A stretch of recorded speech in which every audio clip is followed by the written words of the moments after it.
మన ఫ్యామిలీలో బేసిక్లీ ఎవరే ఉన్నా కూడా చదువు అనేది ప్రైమరీ. చదువు లేక దాంట్లో నంబర్ 1 పొజిషన్కి పోయాను. అన్నిట్లోనూ గోల్డ్ మెడల్స్ తీసుకున్నాను చదువులో. అకాడమిక్స్ అన్ని మీవి.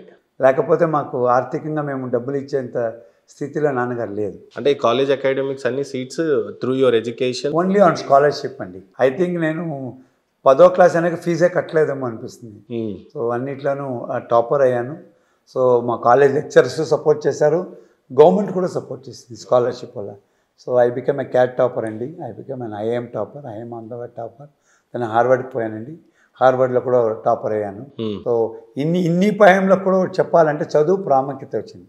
సో మీరు అడిగారు కదా లెగసీ ఎలా వస్తుందంటే, చదువుని ఫస్ట్ స్టెప్గా పెట్టుకొని డబ్బు కోసం చేయకుండా చదువుని చదువుగానే చూసుకొని వచ్చాము. సో దానివల్ల వి హావ్ అటైన్డ్. ఇది కాకుండా when you come back to జాబ్ని కోర్ రిలవెన్స్ చేశారంటే, కష్టం చూసిన వాడు ఏ కంపెనీకి పోయినా కష్టపడు, ఎక్కడైనా అకామిడేట్ అవుతుంది. ఎందుకంటే డబ్బు అనేది ఆర్థికంగా నేను సంపాదించాల్సిన ఒక ఇంపార్టెంట్ స్టేజ్లో ఉంటుంది. అవును.